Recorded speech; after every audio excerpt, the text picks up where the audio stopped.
Hey folks, I'm here with Dr. Nikki Jackson, who is one of the most amazing people I think I've ever met. We became friends actually a couple years ago, Doc. Yeah. She is responsible for a project. Not only is she a college professor and somebody who has studied crime and criminology for what, 40 years, did you tell me? 40 years. Is that crazy? You're not old enough for that. She also has an injured shoulder that I keep squeezing on, so if she's grimacing, that's the reason why. But Dr. Jackson is also responsible for an innocence project.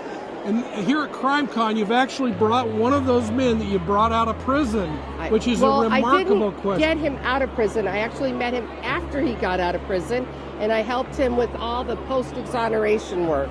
So helped him get a job, just get back on his feet. Because people who've been wrongly incarcerated because they were innocent, they don't have the same services as somebody who actually committed a crime. Amazing. So we want to make sure that those innocent people, when they come out, that they have somebody there to help them re-enter society. So you have a presentation you're doing here at CrimeCon. We are. And you're going to be talking about this very subject. Yes. Let's make sure you do an elevator pitch here of why people need to come to that on Sunday morning. Well, I think everybody should be at this presentation at 10:15 on Sunday, because you'll actually get to meet Mr. Donald, and you'll get to hear how an innocent man who's never been in trouble with the law ends up in prison for 24 years. This could happen to you, this could happen to me, this could happen to anyone, and unfortunately, this happened to him.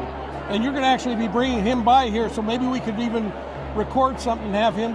That'd be great. Yeah, so we'll do that. He's actually landing probably in about 15 minutes. Perfect. And so I'm going to bring him here, and yeah, it's a lot. This is going to be really overwhelming for him, just navigating all of this. And so I make sure that I am always with him so he can, come to these events and be comfortable. I sit on 2 prison boards.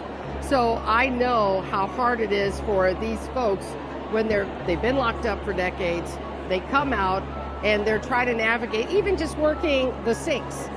They haven't worked the sinks. Incredible. Just simple things that you and I take for granted. So we try to make sure that that navigation process is a little easier for them. But I tell them, don't feel bad, because some technology takes me some work too. So yeah, we're all. Well, there you go, folks. If you happen to be here, hi. Yes. You can come join us. We're on a podcast. We're on a little podcast right here. Right now? So yes. So if you happen to be available on Sunday morning, make sure you stop by and see Dr. Jackson and catch this amazing story. Well, thank you. And who are you? My name is Lisa. I'm from Ohio. How are you, Lisa? You having fun? Yes, I am. This is my first CrimeCon, and this hotel is crazy. Yeah, we've stayed here before. I it's walked huge. in and I was like, oh my god. Yeah, it's overwhelming. It's so interesting, and I'm like a pig in mud right now. Oh, well, there you go. Well, folks, from CrimeCon, this is Mike King with Profiling Evil. I'm here with Dr. Nikki Jackson and Lisa Wakalek. Lisa from Ohio. And we'll talk to you all soon. Well, hey, folks, I'm here with Timmy Donald, who actually spent nearly 25 years in an institution, a correctional institution, for a crime he didn't commit. And I am just so thrilled that you take a minute, Timmy, to stop by. But why don't you tell a little story about yourself, how long you spend in prison. We're going to kind of keep it high level, but we want to invite people to your presentation with Dr. Jackson and let them get to know you better. Okay. My name is Timmy Donald. I was wrongly convicted in 1992, and I was exonerated in 2016. Now I work for CJPA along with Dr. Jackson, and we're trying to do wonderful things at the center. So, people can't even comprehend what it would be like to be in a prison. You're a kid that wasn't in trouble before you got convicted. I mean, No, sir. this is a crazy deal. Tell them what your mindset was when all of this was unfolding before you, and what you would counsel someone going through something similar today. Actually, it was just like being, I thought I was in an episode of The Twilight Zone. But if somebody go through a similar situation as I did, I advise them to remain positive, and everything will work out. So, were you a man of faith before you went to prison? I I went to church. I wasn't a regular, but I did go to church. And did that change when you got in prison? Because a lot of people talk about prison religion versus life, but what was that like for you? Did you find a deeper sense of religion in prison, or did you just kind of do what you had to do to survive in prison? I found it deeper. I read the Bible faithfully, mostly every night. I can't say I read it every night, but I read it the majority of the night, and I gained a lot of faith through reading the Bible. And so then the question I would have is, when you left prison, has that changed, or has your faith in God and your commitment to church and other things remained consistent or grown? Or it has grown. I know he was the ultimate. I had a good attorney that helped me get released, but I know God was the ultimate attorney. Yeah. So I spent a career in law enforcement. Mm-hmm. I put guys in prison through my whole career. Mm-hmm. What kind of advice would you have for law enforcement as they go into these cases that they're handling?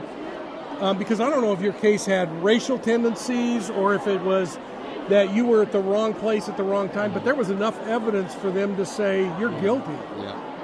This basically the police. I had dirty cops in my case, but I believe we need cops in our society. I just want the cops to do the right thing. I don't want them to have tunnel vision. I just want them to do the right thing when they investigating cases. Yeah. So if you were victimized today, would you feel comfortable in calling law enforcement to come and help you? Most definitely. I'm glad to hear that.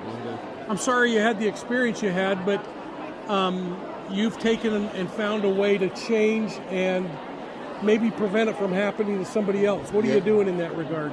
Yeah, at the center we try to help men and women who've been wrongly accused, try to help them get released from prison. We also try to help with medical, health insurance, dental, housing, things of that nature. And we all try to help getting bills paid that will eliminate wrongful conviction. You know, as we kind of wrap up, I wanted to just share with you an experience I had with a predator who was a serial killer. Mm-hmm. And he'd been locked in, so he'd had 23 hours in his cell and then an hour to get out, shower, and clean up and walk around the little yard a little bit for 20 years. He agreed to go with me to teach police officers about ritual crime. He was a guy who believed God wanted him to kill people. And I put him on a little tiny airplane and flew him to another state where we presented to 1,000 police officers about this ritual crime thing. What I didn't realize is that he nearly melded down on me because of the sensory overload of getting out in the world where all of a sudden he was seeing something. What was that like for you to come out into the world after 20 years? Oh, I'm gonna tell you a funny story. I was released for about 2 weeks. I had went with my sister and her husband. We went to they was going to see somebody about some type of buying another house, and they had a Keurig machine out in the lobby area, and I went up there to get some hot coffee. So when I got the little cup, I tried to peel the top off and pour it in the cup and then pour the hot water, but my brother-in-law said, no, you don't do it like that. You put it in the Keurig. So I always tell that story. I think it's funny. I think it's hilarious. What was it overwhelming to see things like cell phones and other things when you came out? Cell phones, the GPS system. I couldn't believe the GPS. I used to hear about it when I was incarcerated, and I used to think they was blowing smoke up my you know what, but actually the GPS is beneficial in our society. And what was the meal that you couldn't wait to get? Actually, I got a funny story about that too. The same day I had got released, my mother took me to Golden Corral, which is a buffet. Yeah. And I was just looking at everything, and I just said, I'm finna devour all this food. And I think I ate a fillet of fish, and a chicken breast, and I was full. Well, thank you for taking time. One night we'll have to get you on Profiling Evil. I do a series that I call Choir Practice, and choir practice to cops was at the end of our shift, we would get together. We called it choir practice because nobody wanted people to know that they were going to a local bar or some other place to talk about all the ugly stuff they saw. Yeah. But it's a place where we kind of let our hair down and we just talk about what it's really like. And if you'd like one night, we'll get maybe a couple of cops, and if you have some buddies who have been inside or you just want to do it yourself, we'll get on and we'll talk about it. Because we always were in adversarial roles and there's no reason to be. Yes, most definitely. So we'll do that. Well, thank you so much. Thank you for having me. Enjoy CrimeCon and charge anything you want to Nikki's bill. I will. Thank you, sir. All right, everybody, we're with the Ogden City Police Department now. You may have remembered a few weeks ago I was down there speaking with these two amazing advocates, and we have a third. Jackie. Jesse is here. Jackie, I'm sorry. And tell me how CrimeCon's going so far and what you're really looking forward to doing, and a little bit about why it's so important for you to advocate for victims of crime. You go first. So it's our first time here, so we're learning everything the hard way because, we're just starting out today. We got here at 9 o'clock, though, thinking that's when it started, so we've been waiting around for a while. But I'm excited for all the classes. I signed up for like 2 of them in each section, so now I got to decide which one I'm going to in each one. There's just so many good ones. They all sound good, but it sounded like they're going to record them, and you can watch the ones you miss anyway, so I'm excited. I'm just going to watch all of them later. So. Now there's a really important one tomorrow at 10:20 a.m. on the big stage. I hear that. Although I just read your book, am I going to learn something different that wasn't in your book? A lot different. Then I'm down. Tell everybody about Deceived and what you thought about it. Did you read it yet? I haven't read it yet. Oh my gosh. All right. So it's a really good book. It's very interesting. And of course, I love it the most because I'm from Ogden and I was probably only like 4 when it happened. But my parents know about it and I need to find out where it was actually located because now I'm trying to find out the area and everything so I can And I have yet pretend to read it, like I was actually there. I'll tell you once I read it. Okay. Wait.